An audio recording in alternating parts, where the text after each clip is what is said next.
Bonjour à toutes et à tous, bienvenue dans ma cuisine. Aujourd'hui, on voit cette grosse pièce de bœuf. On va préparer tout simplement une côte de bœuf, donc pour deux. J'ai pris une côte de bœuf d'1 kilo. Là, vous voyez, elle est bien persillée. On va venir juste l'assaisonner très simplement, la passer au four pour une cuisson saignant à point, mi-mi. Donc, il vous faudra la côte de bœuf.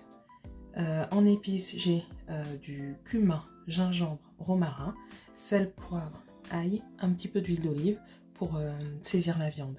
C'est tout. On va commencer à préparer la viande. Avant de commencer tout ça, il est important de préchauffer donc son four à 240 degrés pendant au moins 5-10 minutes, le temps qu'on fasse la préparation de la viande. On est parti. Donc on va garder ce bon gras finalement de la viande. Donc vous voyez, la pièce est magnifique, bien persillée comme il faut. Je vais juste venir couper un petit peu vers l'extérieur l'excédent de gras. L'objectif est de faire attention à ne surtout pas piquer la viande. On veut avoir une chair qui soit bien dorée, savoureuse et l'intérieur avec du jus. Donc c'est très simple, mais il faut respecter quelques règles. Très facile. Hop.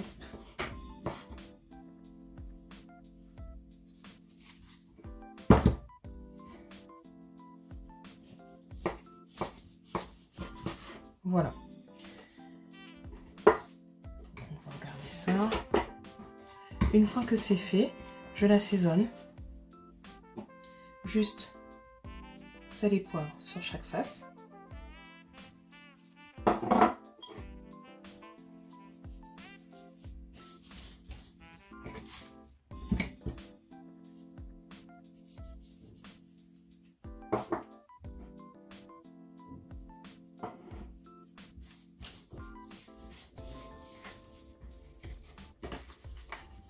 Je masse.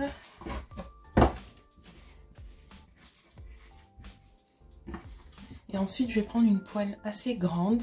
Donc, vous voyez la largeur. Sachant que la côte donc, fait à peu près 6 cm d'épaisseur. On va bien venir chauffer cette poêle-là. Il faut vraiment la chauffer, qu'elle soit bien chaude sur le feu pour saisir la viande de chaque côté. Donc là, j'ai mis un filet d'huile d'olive. Ensuite, j'ai fait frire 3 minutes de chaque face. Ne surtout pas piquer la viande pour que le jus reste dedans. Et pendant la cuisson, je prends donc la moitié de l'ail. Dans le plat qui va au four, je vais hacher. On va rajouter la moitié des épices. Donc là, j'ai préparé le hachoir pour après. Je rajoute la moitié du cumin, la moitié du gingembre, la moitié du romarin, un peu de sel, un peu de poivre. Mon astuce, c'est de rajouter un peu de jus de cuisson. Comme ça fait une pâte. Vous posez la côte. Et ensuite, vous venez rajouter la deuxième moitié des épices et la deuxième moitié de l'ail au-dessus. Donc ça, ce sera pour continuer la cuisson au four.